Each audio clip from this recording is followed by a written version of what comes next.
Okay, welcome to Table 58. I'm Sarah, this is Marissa. Despite how we might appear or indeed behave during the next hour, we're both very, very sober. We are both engaged in the programme. You can find info in the About section, but that's not the main reason we're here. We're just having a chat over coffee. We talk about anything except Fight Club, because everyone knows you don't talk about Fight Club. Otherwise, nothing's off limits. Might joke around, get deep and meaningful, go off on wild tangents. There might even be tears. We do occasionally swear, mention God, so just fair warning if these things are likely to offend. We don't care one bit about numbers in the subscriber sense, but we do care about you. If you have any comments, questions, or topics you'd like us to discuss, drop us a comment in the below the vid or email pods@table58.org. You will also find an audio-only version on Telegram, t.me/table58. Whoever you are, wherever you are, we're so glad you're here, she said with conviction. Yes, we are. We are glad you're here. We're very glad you're here. Okay, so Let's kick it off. Nice to see love. your face. Oh, love. Oh, good. Love, Yeah, it was just love. Valentine's Day yesterday. Yeah. It's topical and topical. Okay. Yeah. Let's do some love. We're going to start with Mark Neville reading, yeah? Yeah. See, he's loving and lovely. Oh, okay, love. Self-care, love. We've been talking about this. Love touches your itty bitty soul. Mine too. Yeah. Awkward at times, you know? Yeah. Yeah. It's Okay, good.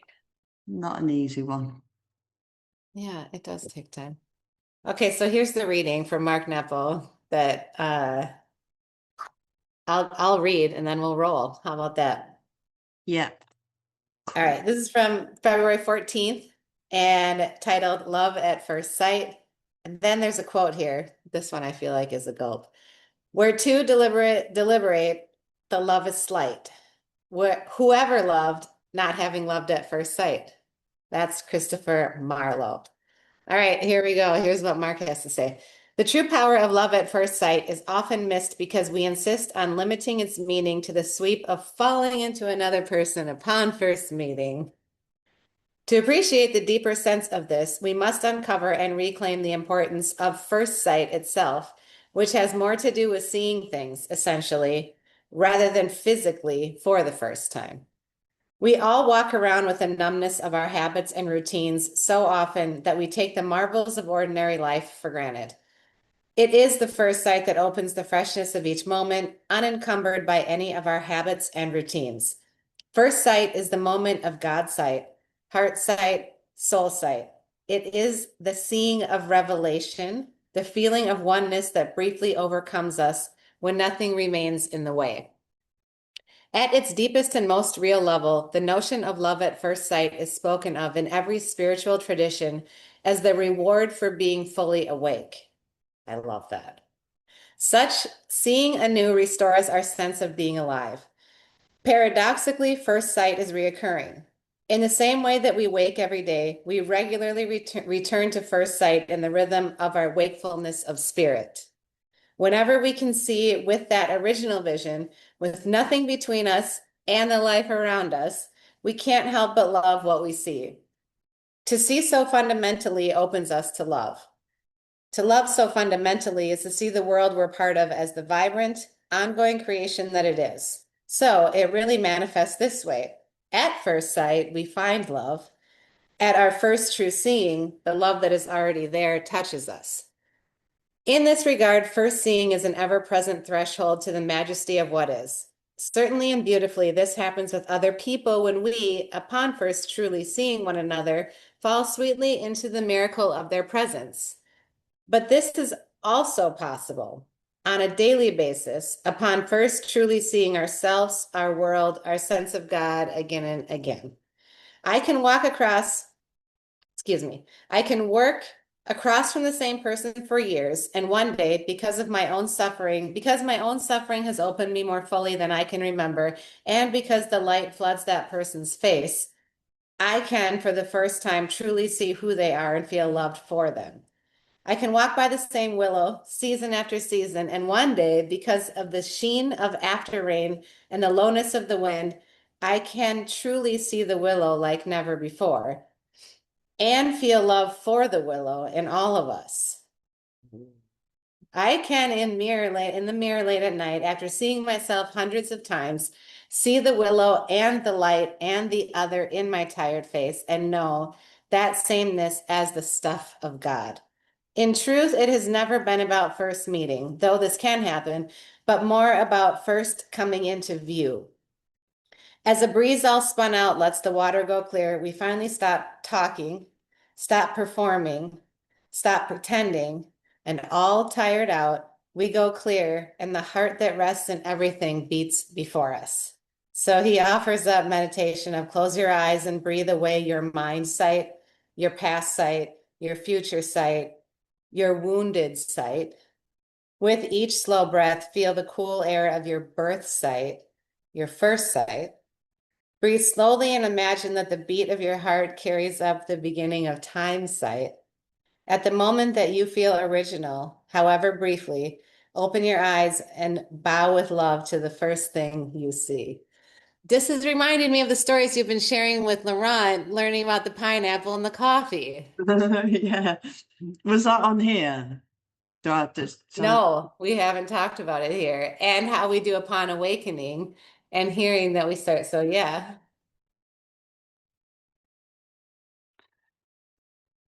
Right, Laurent. Yeah, so the pineapple and the thingy story, and the coffee story is my neighbour Laurent, who has lived here in this little village all his life, saw me chopping up a fresh pineapple, comes around pretty much every evening for 20 or 30 minutes or so.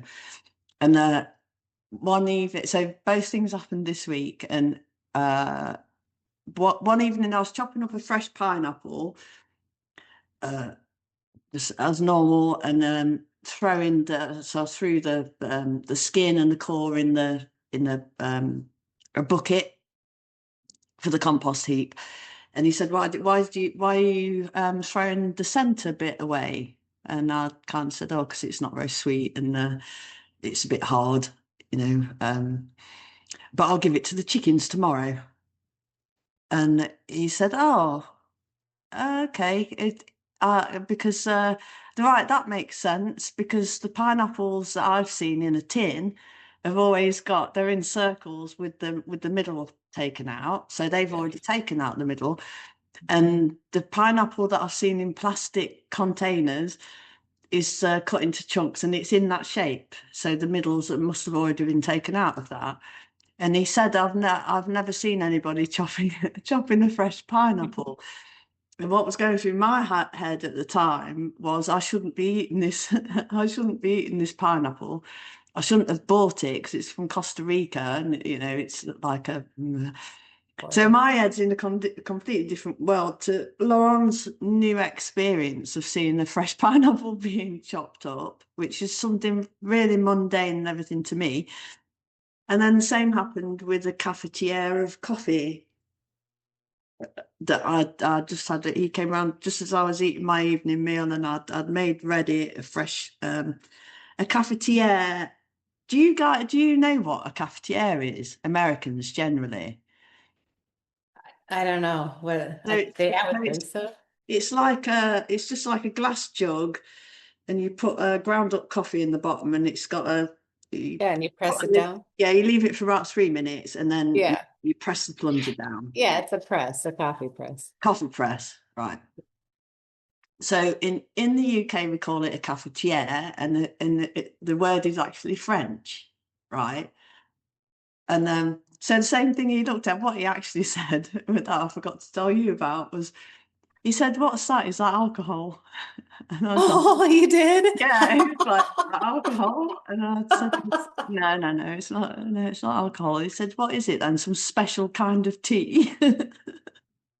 Again, slightly derogatory. What is Yeah. it? Special kind of tea? I said, "No, it's coffee." Thinking he's like everybody's seen and he said, "Oh right, I see how that works. So you put the coffee in, and I plunged it as well." He said, "Oh, I see how that works." And so you put coffee in and hot water, and then you push the thing down, and there's your coffee. And I'm kind of thinking, fucking hell, is like this is a French guy, isn't it? And I know that they drink him and his dad drink coffee after every meal, just a small coffee. So I don't know how they make theirs, but yeah, him not having a clue. Again, Right. But what? this reminds me of you then, when you and I, when you first got sober, and one of the conversations we had as we talk about love and self-love was you were saying that you part of, well, I'm going to paraphrase here and adjust as needed, please, but that you just kind of felt like you weren't learning anything new anymore, and that was like dimming your whole spirit. There was no way to like get excited over new knowledge, and Yeah, then getting sober and starting to learn about yourself and whatever, the seeing things brand new again. yeah, But then the self-love thing, and we started talking about bar lowering, which at first you were like, what does that mean? And then now you're starting to talk about self-love and receiving, that we need to, the process of learning how to do bar lowering, self-love, and like how is this feeling uncomfy for you lately, right? yeah. This was like a little bit of a breakthrough yesterday. Was it? Yeah, it was Valentine's Day yesterday, wasn't it? It's 15th today. Uh, yeah, uh, I'm having this ongoing struggle, and I felt yesterday like I was stuck at a point. The ongoing struggle is how to accept love from God or from people who love me, and why I have a problem with that, I don't know, and I just felt stuck with it. I have done for weeks. Feel stuck, and the being stuck with being loved by God has been for years. Like being able to accept that fact, you know. So yesterday was like a little bit of movement in that was uh somebody just describing to me that it it starts with self-love. Like we can't I'll quite happily love other people. And then you just said just before we started this is like it, it's also learning a little bit about what do we mean by love anyway, you know, trying not to overthink everything. But we do like till that point I'm just assuming that I know what I mean when I say love. But with love is action. Love is the act of showing up. And I will do that for other people. I will do that for other people. I've proved it to myself, and that I will show up for other people. But the idea of the self-love thing doesn't come easily to me because it feels like it's selfish, and there's obviously some kind of layer of feeling unworthy of, in there somewhere. So, like, all right then, let's just try that as a practice, And I think I kind of am because I took a duvet day on Friday, a bloody literal duvet day as well, because I just got power been off for like best part of 2 days, and I just ordered the electric blanket, and like for me to feel warm, it is my basic Maslow's need, right, is warmth. And after that, everything else is capable with. But I find it really hard to deal with cold and chronic cold. And I'm not saying it has been cold, but the luxury of an electric blanket underneath me, just being warm, and then it happened to work out. Started off by having no power. I did have service commitments on Thursday and Friday morning that I couldn't do because I had no power, no internet, no nothing.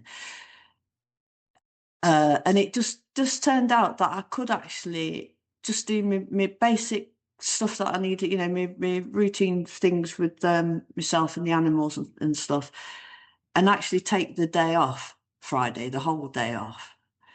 And so I did, and I stayed in bed. And there's like little echoes of, oh, this is what I'd be doing if I was drinking. I would isolate, which I was isolated because I had no signal, don't get a phone signal or anything either. Uh, right, so the me is going. This is you're just doing. You're going backwards now. You're going backwards. You just replaced alcohol with like copious cups of coffee and tea, and but so the power came back on at about, I think it was like 8:45 in the morning. And I had already put the electric blanket on the bed, but I couldn't try it out. So I turned that on and it felt bloody lovely. Sorted all the animals out and things and stayed in, and I did stay in bed. And uh, it didn't lead on into anything else. I really, really enjoyed that time. I really needed that time, just mentally, physically, everything. Um, I did nothing wrong. And that kind of, and I would do that again. And I know now that I do need that every now and then. I don't need it all the time, but I need it every now and then. And I still kind of rest. I still look back on it with a little bit of guilt, a bit of yeah, the self, and yeah, and the thing that I had this bit jump out at me this morning that was uh from the 12 and 12, which was we can try and we can try to stop making unreasonable demands on those we love. We can show kindness where we had shown none. And it's talking about other people. Stop making unreasonable demands on other people, on those we love. And what does that include us? Do I make unreasonable demands on myself? And can I show myself a bit of kindness? And like, biblically, love is the first thing in Corinthians, a famous love is section is love is patient, love is kind. And that's fine for me going outwards. I can be patient and I can be kind with people. Can I be patient with myself and just allow myself time to learn, to learn this stuff? I think this is brilliant. Everything that you're talking about. And this paragraph that you're reading here, we can try to stop making unreasonable demands upon those we love. We can show kindness where we had shown none. With those we dislike, we can begin to practice justice and courtesy, perhaps going out of our way to understand and help them. So, um, what I'm learning is that that's really hard. That is something actually that I thought I was doing all the time. But then when I take it to the layer, which I know that I was doing, but when I take it to this next layer, that of self-worth building. Uh, so there's like a lot of layers here, but two that are cropping up for me right now. One, the piece that you're talking about, where I had to start to learn to just incorporate self-care into my own life first and really retreat. You said isolate. I think as us understanding as a society the value of that, and that I kind of started talking about this last week, or we did together around other people might misunderstand or misinterpret that. And I can't, those are things that I just am not going to worry about today because I know I'm not being harmful to anybody by doing that. I might even be helping you by being one less person that you're incorporating into talking to today, too, you know? But I mean, I'm taking that to a larger level, but this part about being kind to other people, like what I'm really realizing is really just being able to listen neutrally, especially to people that I have relationships with, and to no longer today carry in anything other than just this person. I think this freedom actually in not in knowing discernment. You are who you present yourself to me as. I don't need to create a fantasy world into it. I don't need to make you bigger than you are. I don't need to think. I mean, and if you know, days need to stack up with me learning about you in order to have an understanding. I'm not, but a lot of times with the work I do, it's quick engagements with people, and what I see is going to be what I take that for at face value. But the thing that I'm getting at here that I think is deeper is like what I've really had to do is stop making unreasonable demands around people I love. What I really had to do was stop thinking that I needed to keep having you understand why what I need is so important, and that is what you need to give to me. And let's keep helping you understand where it didn't go this way and why it could have, and da da da. And it's like, that's not my job. That's nitpicking at people. That's like if I know that actually I'm not getting a basic need of mine, my kindness is by and I know that I've verbalized it and we're not able to connect or like meet in the middle there. That's okay. Then my kindness is actually just gently, it doesn't even have to be a big deal. You just kind of float into other areas, you know, like I am really not trying to simplify this. I'm saying my trouble in this work and my reveal has been trying too hard, like setting this bar way too high because self-care means a lot of things. It also means that I get to create a boundary. And making a boundary doesn't have to be mean. It's just like how you choose to engage and discernfully step into that. But seeing that that's beneficial to people, like I'll apply it to the program too. It's strongly suggested men with men, women with women, or with a gender that you're not attracted to for the first 12 months. And I've heard people say, I don't care about that. It doesn't matter. Okay. But I think what we lose sight of then is the other person who's trying to have the experience. And what I could be more specific, like if what I'm learning is that the kindness and these things that people learn way before me is to give the other person the opportunity, the same opportunity that I have to have less distractions. It gets really easy to accidentally feel like when somebody is interested in you, meaning wants to learn about you, when you start to tell your story to them, when a bit of vulnerability comes out that, oh, love. What is this? I feel really comfortable talking to this person. They're being really nice to me.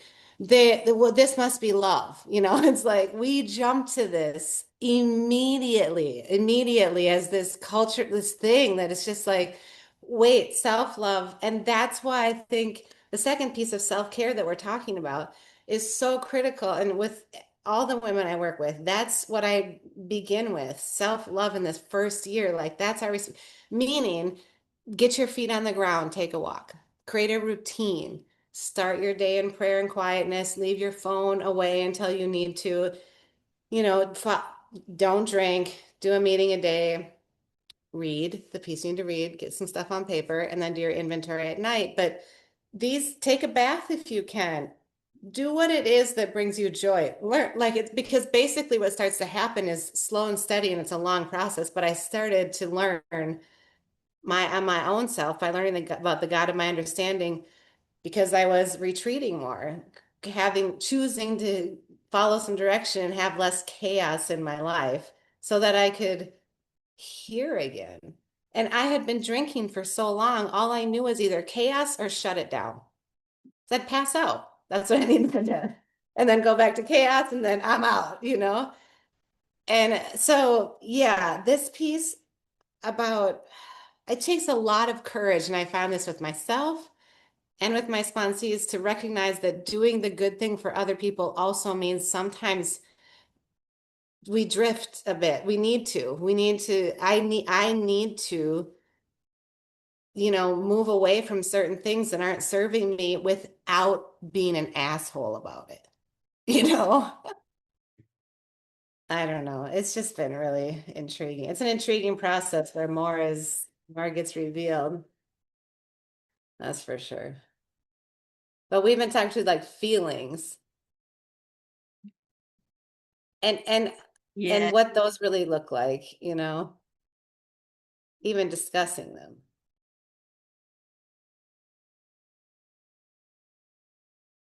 yeah,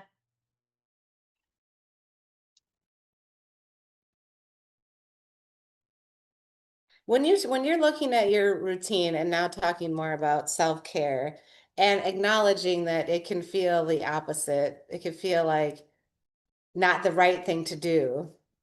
Like you're not like you're being what's the word that you might use? Anyway, whether you feel guilt over it or that, whatever those feelings are. But what sometimes are you finding what I'm finding is that if you stick to this process, I'm starting to see when we talk about an AA, more will be revealed. I'm starting to really see that this understanding starts to unfold into actually less is more. That this spiritual fitness comes to understanding that when I create the routine, so as somebody that we know and care says, there's nothing to decide then. And when I actually stick to that, it's not a cage. Sometimes it feels like this fucking routine. It's actually like really rewarding to be in the hum kind of that starts to be created after a while. Do you recognize this? yeah. Not What's having it bringing to up for make you? not having to make decisions about, so making a decision so that you don't have to make decisions like future. It's like the parent looking after the child self. So right, I know or this is what I'm being told to do, so that's what I do. Then this is working for me. I can see it. I can see it working for me in 8 months of doing it, and it not only works, but for the morning routine thing, it's like my most precious part of the day now. It's joy producing.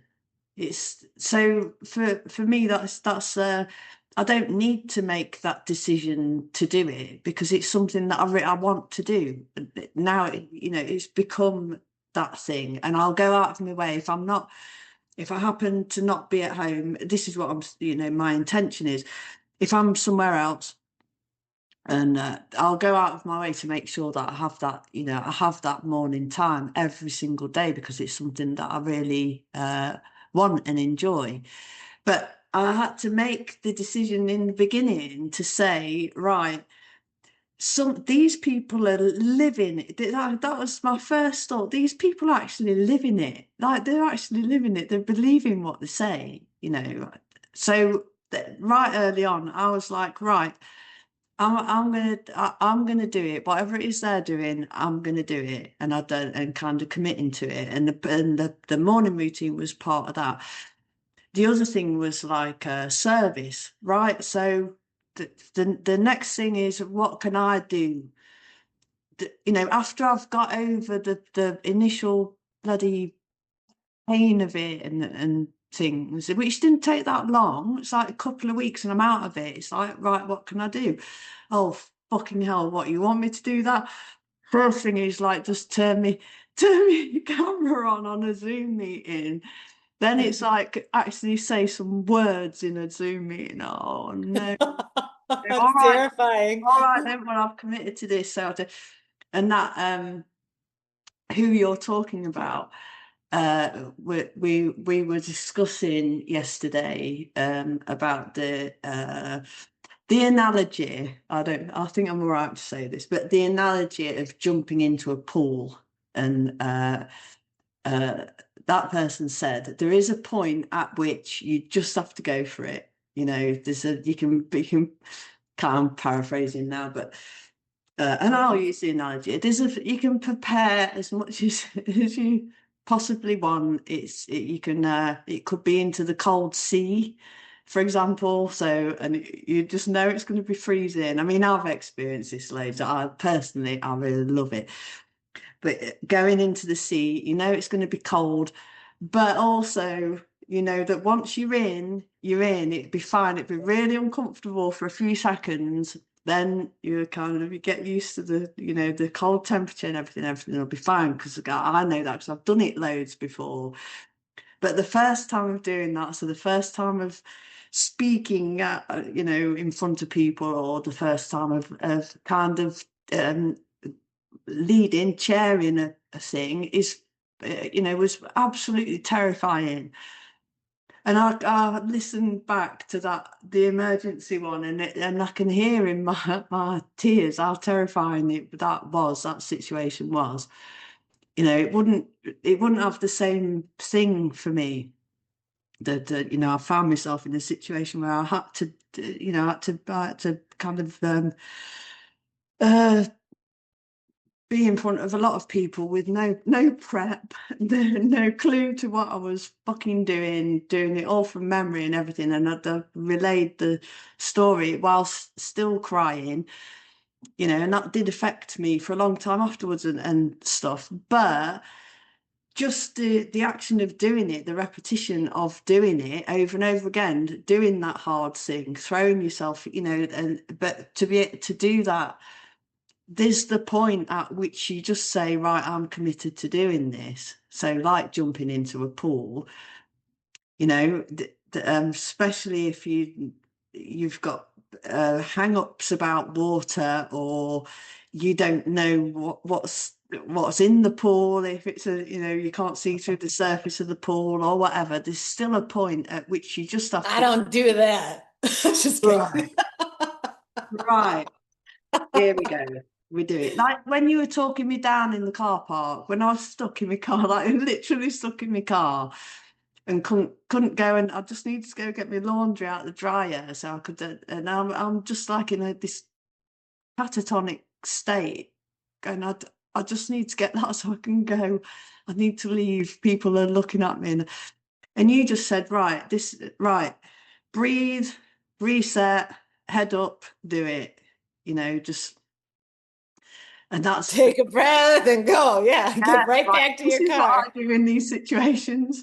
Take a breath, reset, pray, go. Go, Just go go. and do it. And I didn't get onto that one. No, I don't matter, does it? Um, yeah, we are talking about love. Yeah, love being an action, and something different to what kind of is. It is the showing up. It's the showing up for people. It's not run about like a Valentine's Day yesterday, and um, uh, the cliche that this was from like my sponsor. The cliche of I think it's a line out of Beauty and the Beast or something, but the one character saying they want to do something want to do something for beauty, something special. And the clock says, I think it's clock. I've never seen the movie, but the clock says, "Oh, just you could do the cliche. It could be chocolates, flowers, and what is it? A lot of good intentions a lot of promises that you don't intend to keep. You know, and that's we can all do that. We can all do the cliche thing. Anyone can buy some chocolates and some flowers, and we can all say beautiful, pretty words to each other. But the actual love is um, showing up, is actually kind of being there. And love is patient, love is patient and kind. Patience doesn't infer this one time only or this mad kind of falling in love thing. Patience infers time.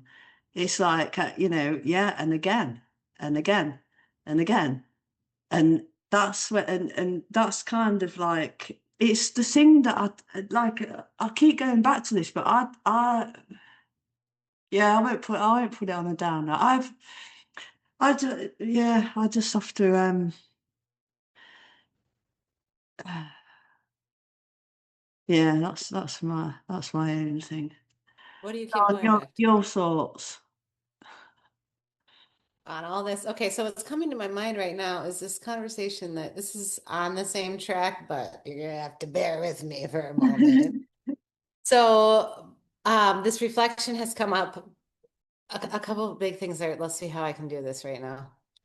So what I'm accidentally on purpose working on is there's this particular student at the university I work at who, right, like on the third or fourth day that I started working there, she was one of them that I was sent up through the student needing some attention from the role that I do.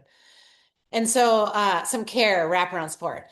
So from that day forward, she has stayed pretty close to the nest.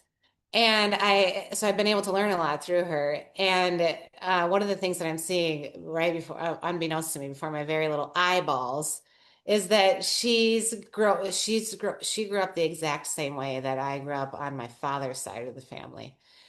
And and then we've been talking about feelings a little bit. And okay, so the part about feelings, whether we have or not, but I started working with a new sponsor like maybe half a year ago now, maybe a little more than that, actually more than that. And so she's not new anymore, but my purpose in saying this is that she had identified that I don't that I could do some work on feelings and talking about feelings. And I was like, what do you mean? I talk about my feelings all the time. And so then I started asking a couple people, and they're like, you don't talk about your feelings. I'm like, oh my gosh. Okay, well, I guess I have some work to do, especially considering I think I do. And so I knew that, I mean, that's true. I'm like, oh, wow, this is going to be a few days of lots of stacking up of days. And so I just try not to, I tried at that point, not try. The guide of my understanding is that I just let the days unfold and see where the fucking wind blows me. And that's the experience then that has me working on it and being aware that I need my sponsor too, because she's my barometer. And especially, I'm saying I didn't even think that that was something I was doing. Another thing, denial, that we talk about. Not my favorite word, but it really is like not knowing the things that I'm doing that really are there. Okay, so what's come out of this is that I haven't I work with people and just like and I work with a lot of people. And so this is all going to come together, but it's starting to feel like I was talking to you about like kind of with a ton of compassion, but like this sort of just like me coming forward more as just like thing to thing to thing instead of being able to uh well, I'm recognizing where I don't do feelings too much. I am like, well, even that, I'm very solution based. So it is very compassionate, empathetic. I mean, that is just part of my nature. But and I think it's also can be a bit like rigid because this does require a lot of focus, and it does. And I do stuff with purpose, but it's like, lady, take a breath. Okay. So when I was able to finally recognize that I was seeing this mirror, like a real mirror of this work that I need to do that started with really with it goes back and forth from my dad to my mom to my dad to my mom to my mom to my mom and not really ever back to my dad yet for an extended amount of time, which it will. Because these are really touchy areas because I don't do feelings. I mean, I learned to compartmentalize early, like by 3, when I was having to kind of look out for my 18-month-old younger brother at that age. And so this reveal of watching her is like she also went through things with her own father that were devastating. And hearing her, like she left me this message last night that was really, really, really difficult. And she was just talking about how she's letting go of this dream that she's always had of what a father for her would look like. And how she was in this moment and she had woke up yesterday feeling much more neutral about it in her feelings, which is great. And then by the end of the day, a couple of things popped up that really got her thinking about her dad again and the role. And so she was battling again this like pain of the release of having to let go. She really does have to let this thing go. Like it's not, it's deep and it's difficult, just like mine is. And I'm getting this gift of being choosing then to use her as a mirror and actually look at my life and what I went through and the experience that I have, which I absolutely can have to do in order to have any interpersonal skills with anybody, because my interest is quickly knowing you for a brief amount of time, and then we all carry on. That's my protective model.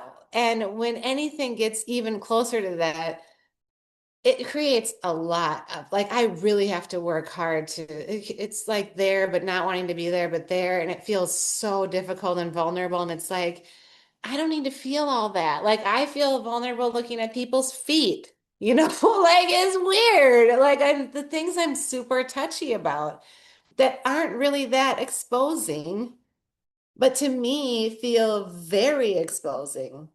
So, because I haven't had practice working on my feelings, nor have I been in places where when I share them, they've been received in ways that are safe and comforting. And today I am, which is why I have this chance. Like, but coming out of the cave of like that world is like, wow, how many pairs of sunglasses do I need? And like, it feels like it feels like I have a strobe light on me.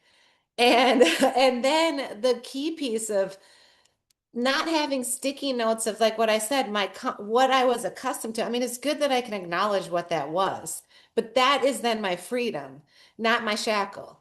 So then this is what I call the beam when I'm like, whoa, this feels weird, saying how I feel. And then I talk about rearranging my emotional displacements a ton because I just want to lash at you. I don't believe anybody tells me is anything anybody tells me is the truth. I have such rare times Mm. seeing true friends or people that say they care about me stick with it. Stick with joy, stick with curiosity, stick with love.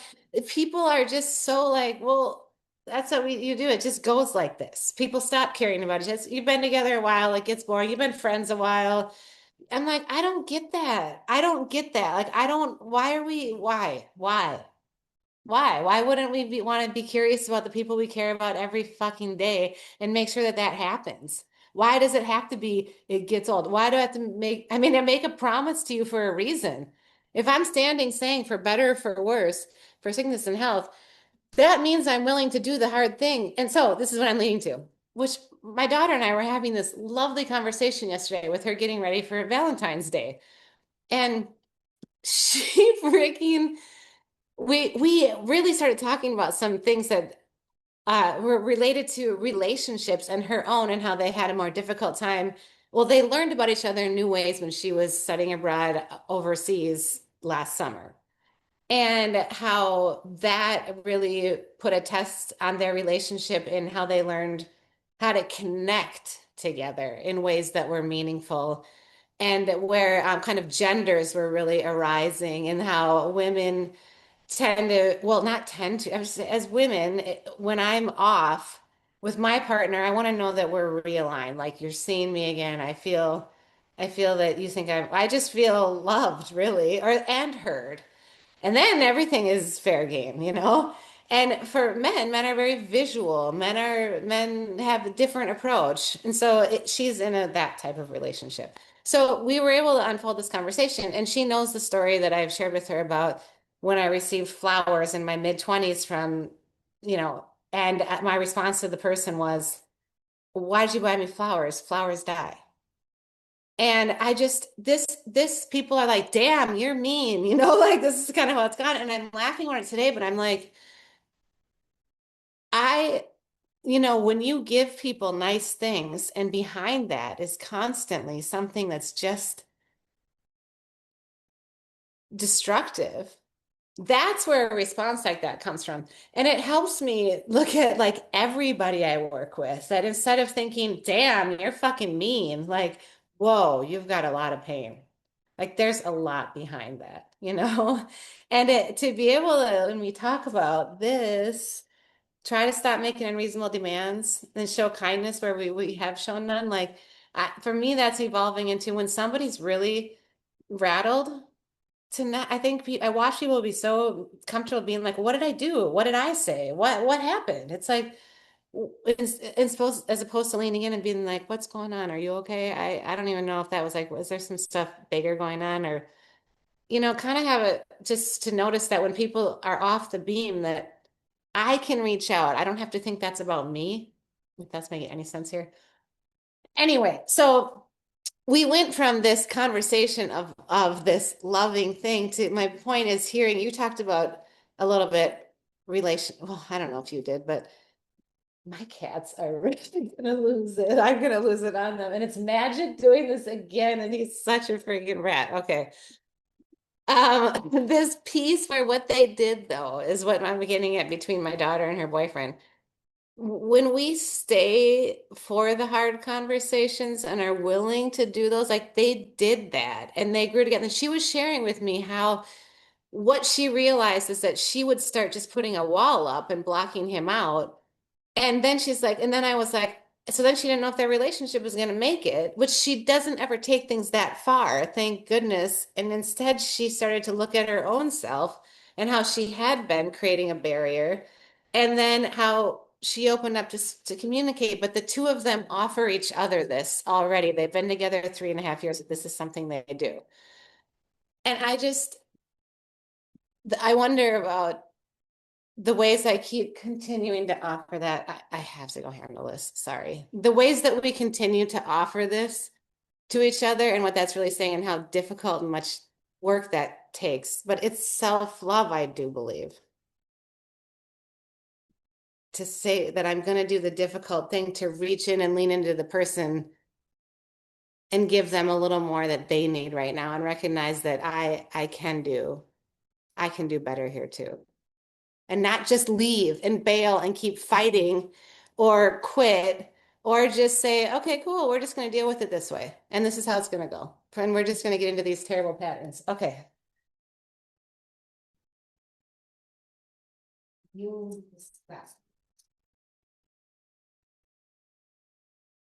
Okay. I don't even know what just happened there because the whole time my cat is doing this stuff and I'm trying to stay focused and couldn't. So, hey, for anybody listening out there, I'm sure that was a joyful monologue. So distracted. I wonder why animals know these things too. They Because they do. They absolutely do. know when, and do. they do it on purpose. What are you looking at? I'm looking at the Martinipa again. Nice. Yeah.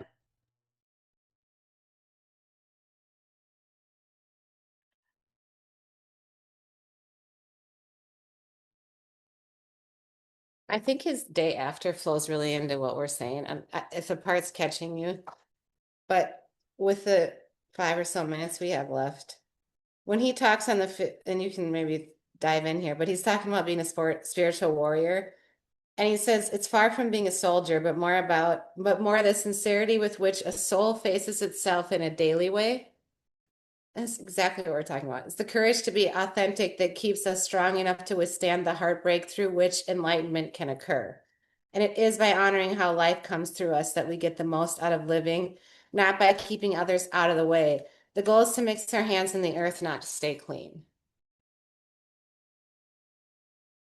And I think I got to say that a big part of that for me means accepting that not everybody is this interested in self-awareness, self-care, growing. Self-care, I believe, is choosing to say I'm in some cycles of growth here. And that means doing the hard thing sometimes. Like a lot of times, just like it says here. And loving that about people and where they're at too.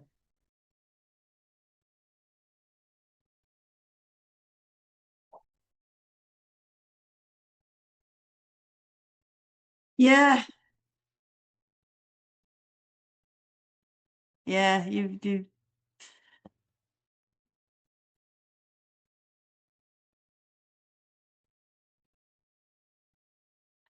yeah. It's like routine, routine, routine, routine. It is. And like that it's like the learning thing. I know I'm learning something, I just don't know what it is. I'm learning something. And I don't have to figure it all out today. I can just, you know, there's certain things I've decided that I'm doing, so they're not a decision I have to make. I will do that in the morning, I'll do that throughout the day, and I'll do that at the end of the day. No decisions needed about that. And if I'm feeling stuck on something, it's all right. Just Yep. Good stuff. I think we did it. hello, magic. This is the little stinky poo. This one. He doesn't like it. Yeah, you. Oh my God. Okay. All right. Thank you. Yeah. Uh, okay.